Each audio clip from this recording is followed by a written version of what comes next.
तो देखो हमारे पास लीनियर पार्शियल डिफरेंशियल इक्वेशन है और इसको हमें सॉल्व करना है। और सबसे पहले देखो मैंने पहले हाथा से सॉल्व करके ऐसे ही रख लिया है क्योंकि इसकी ऑक्सिलरी इक्वेशन लगाने में ज़्यादा टाइम नहीं निकालना है। तो देखो यहाँ पर डेबा स्क्वायर जेड डिवाइडेड बाई डेबा एक्स स्क्वायर है ना, तो डेबा बाई डेबा एक्स को तुम मान लो डी, और डेबा बाई डेबा वाई जो यहाँ पर है इसको हम मान लेंगे डी प्राइम है। और जब हम इसको ऐसे मान लेंगे तो हम इसको ऐसे लिख सकते हैं। देखो हमने जो इक्वेशन को ना मैंने इसको ऐसे लिख दिया। अब इसकी ऑक्सिलरी इक्वेशन निकाल लो। ऑक्सिलरी इक्वेशन जब निकालोगे तो यहाँ पर डी को तो एम से रिप्लेस कर देते हैं हमेशा, लेकिन यहाँ पर डी प्राइम को इस बार हम करेंगे 1 से रिप्लेस, और डी को यहाँ पर एम से रिप्लेस करेंगे। तो यहाँ पर जब एम स्क्वायर आ गया -3m आ जाएगा और +2 आ जाएगा और इक्वल टू 0 हो जाएगी पूरी इक्वेशन। यहाँ से जेड वेड हट जाएगा, ये आगे की चीज़ भी खाली हो जाएगी, एकदम 0 के बराबर रख देंगे।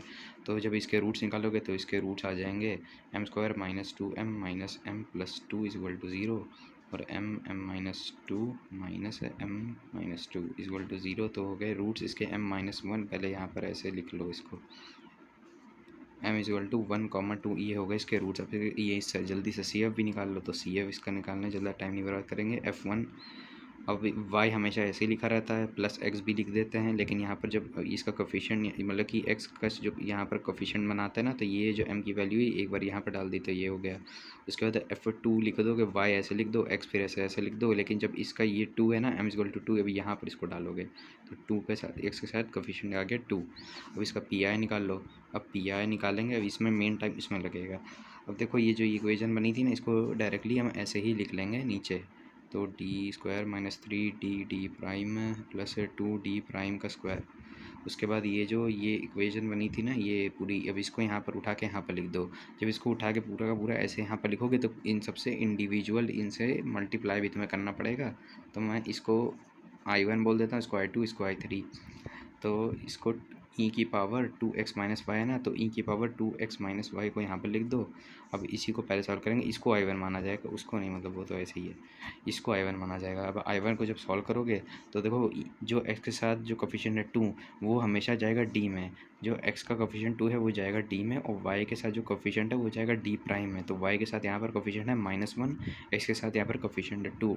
जब x के साथ जो कोफिशिएंट ये है ना, तो इसको d में डालोगे तो यहाँ पर आ जाएगा 2 का स्क्वायर, और -3 फिर से इसमें डालोगे d तो यहाँ पे जाएगा 2, और यहाँ पर -1 अब की बार आएगा क्योंकि y के साथ -1 कोफिशिएंट में, तो यह -1 आ गया, और प्लस 2 -1 और स्क्वायर, तो हो जाएगा 4 -3 6, ये प्लस आ जाएगा, और -2, अच्छा माइनस नहीं, ये स्क्वायर हो गया तो +2, तो ये हो जाएगा 12। नीचे नीचे तो 12 आ जाएगा, तो ये इसकी इक्वेशन क्या हो गई, ई की power 2x minus y divided by 12। तो ये I1 हो गया। अब इसी तरह I2 को हम सॉल्व करेंगे, तो ई की पावर x प्लस वाई, जो कि हमारा सेकंड था ना, ये ई की पावर x प्लस वाई, तो डिवाइडेड बाय डी का square -3d prime plus 2d prime का स्क्वायर। अब इसमें भी वैसे ही सॉल्व होगा, तो 1 जो है ना यहाँ पर आएगा, और यहाँ पर भी 1 आएगा, यहाँ पर भी 1 आएगा, क्योंकि वाइस का कोएफिशिएंट भी 1 है, और यहाँ पर भी 1 आएगा।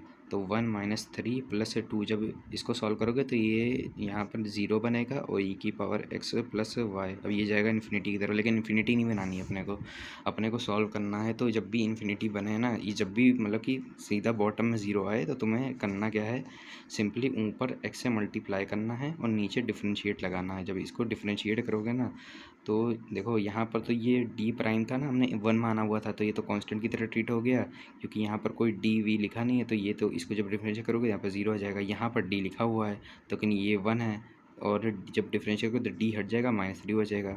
वैसे डिफरेंशिएट इसको करोगे डी स्क्वायर को, तो 2 बार पीछे आ जाएगा, तो 2d-3 लिख दिया जाएगा इसे। तो ऊपर x से मल्टीप्लाई किया, डॉट x प्लस वाई ऐसे लिखे रहने दो, 2d-3। अब फिर से इसमें x का कोफिशिएंट d में डालेंगे, तो ये हो जाएगा 2 -3, जो कि हो जाएगा -1। तो ये इसको हम कैसे लिख सकते हैं, इसको -x ई की पावर x प्लस वाई, ये हो गया हमारा I2। अब जब मेन दिमाग लगाना है वो निकालना है हमें I3 निकालने में। अब I3 को निकालने के लिए मैंने पहले लिख देता हूँ cos x plus 2y divided bye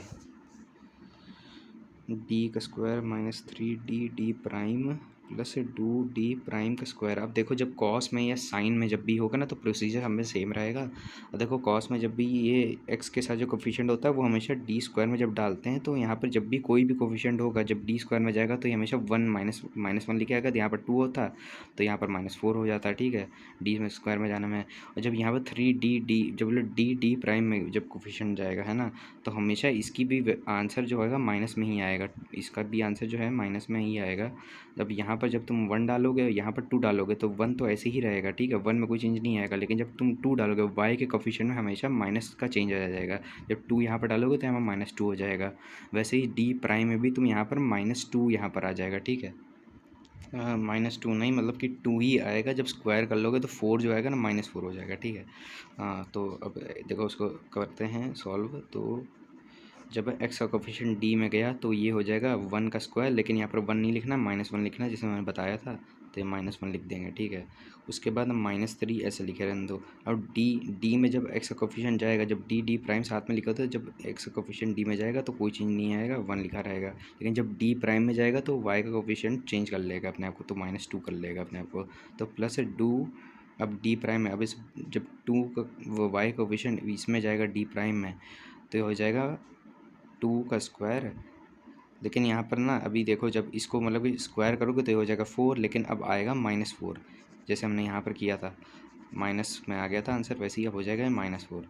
तब इसको सॉल्व कर लो, इसको सॉल्व करके लिख दो cos x plus 2y divided bye -1 तो यहाँ पर था, और माइनस ये हो जाएगा +6 -8 तो हो जाएगा -3।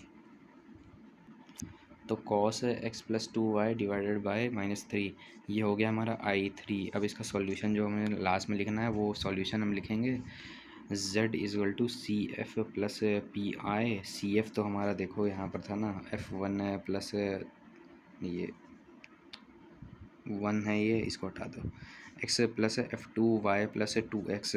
तो मैं CF को ऐसे ही लिख दूंगा यहाँ पर F1 है y plus x plus F2 y plus 2x। अब PI हमें निकालना, PI में I1 plus I2 plus I3 तीनों साथ में आएंगे। तो I1 तो देखो हमारे यहाँ पर लिखा हुआ है, तो EX2 डिवाइडेड बाई 12। अब I2 भी लिख दो, I2 देखो हमारा यहाँ पर लिखा हुआ है, तो ये माइनस साइन लगा दो, x e⁻x प्लस y, और I3 भी लगा दो, तो हो जाएगा यहाँ पर ही माइनस साइन आ जाएगा, तो -1/3 cos x plus 2y x plus 2y। अब इसको ऐसे लिख लेना है, मैंने ऐसे दिखा दिया किनारे में, लेकिन अब तो इतना तो लिख ही सकते हो। तो ये हो गया इससे डिफरेंशियल इक्वेशन का सॉल्यूशन।